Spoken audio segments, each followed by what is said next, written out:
พากันเซลอยู่น้องสบายดีซื้อได้เลยนะเห็นห้องเลยล่ะห้องแล้วน้องเดี๋ยวนี้ไปเสื้อคุมมือนะไม่ไปหางานน้องมีผู้บ่าวแล้วไว้นะสดนะจีบได้น้อง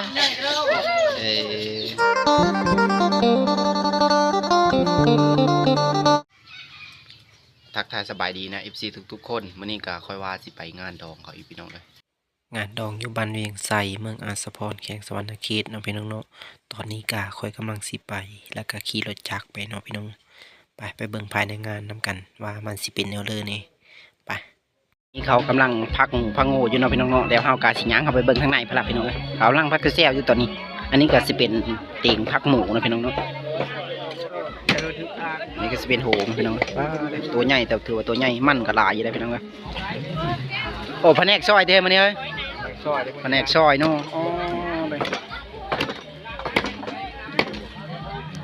ทางเทิงพวกกะสิเป็นโง่นะพี่น้องเนาะกะสิพักจะเซียวยนแต่คุณกะข้าวสีเฮ็ดกินนะพี่น้องเนาะสบายดีซื้อได้เลยพวกนี้นะชื่อโนนมาซอยงานที่วันนี้นะมาเถิงแล้วบ้างคนนี้ได้ซื้อได้แล้วอะซื้อสิพองเนาะมาซอยงานเนี่ยเนาะวันนี้เนาะเมื่อเลิกงานผู้เจ้าผัดยังเถิงอยู่เนาะเดี๋ยวเขากระสียางขึ้นไปทักเถิงพอละพี่น้องนะอันนี้ก็สิเป็นแผนกใส่ข้าวโอ้แต่ข้าวกำลังหอนเนาะอาจจะโทษอยู่แต่มาเล่นกันหลายพี่น้องครับ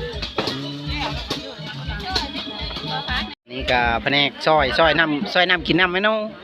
เครื่องในมันพี่น้องก็แต่แซ่บเลยพี่น้องนะเดี๋ยวพาเดี๋ยวกินไว้นะลาบนนเพแต่แซ่บอะไรน้อง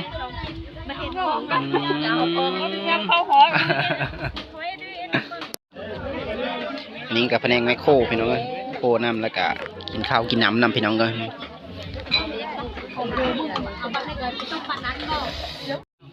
อันนี้ก็ซ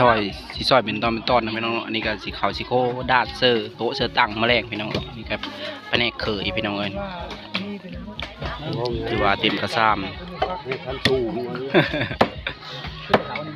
แล้วก็สิมีลาบนอนเพกินพี่น้องเนาะคอยกะขึ้นมาทางเกิงพี่แล้วก็สิลงไปที่ล้างพระพี่น้องไปเบิ่งภาพบรรยากาศที่ล้างพระ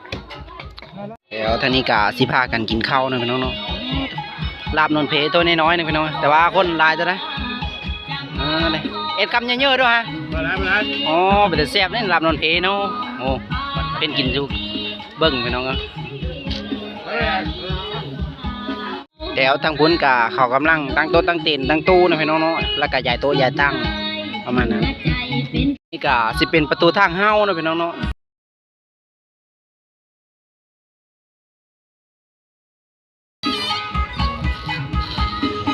อันนี้ก็สิเป็นบอลไทยฮู้พี่น้องประมาณนี้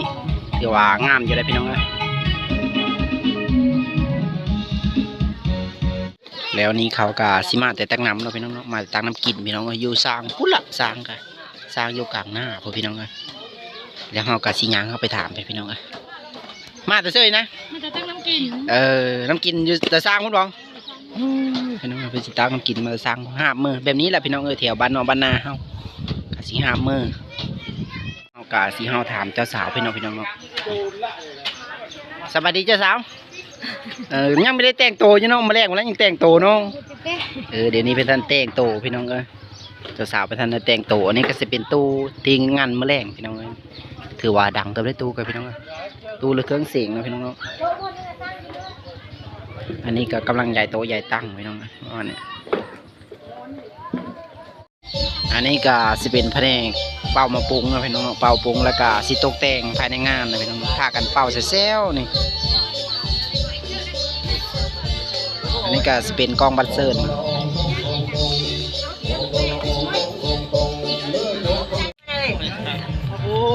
ป้าแห้งเลยครับมดล่มแล้วบอ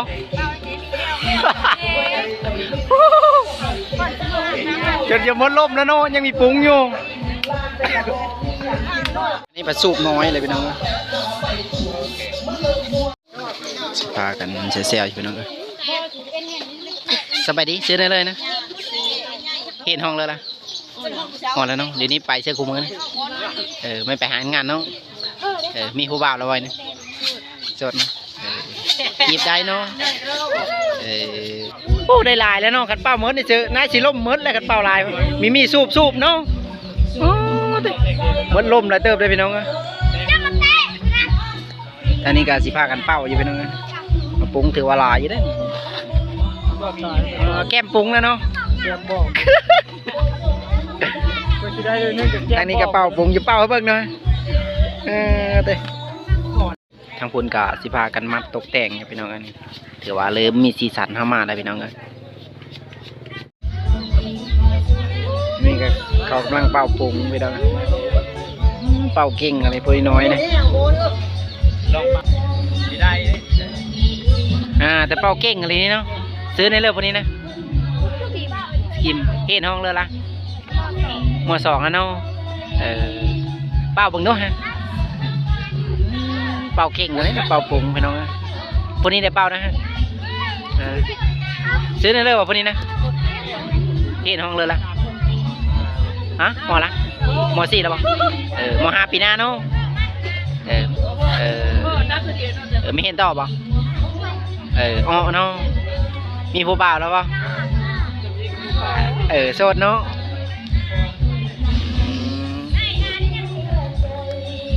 กำลังย้ายน้ำกระปุ้นนะพี่น้องย้ายอาหารการกินตอนนี้ก็กำลังยกเบมาย้ายเชือโต๊ะเชือตั้งย้ายโต๊ะละแก้วโต๊ะละซองพี่น้องเลยอันนี้ไปย้ายน้ำกระปุ้นดินะนี่เป็นที่ย้ายน้ำกระปุ้นอากามาฮอดบ่มาแรงมาตีมาแรงนะมาแค่เนาะ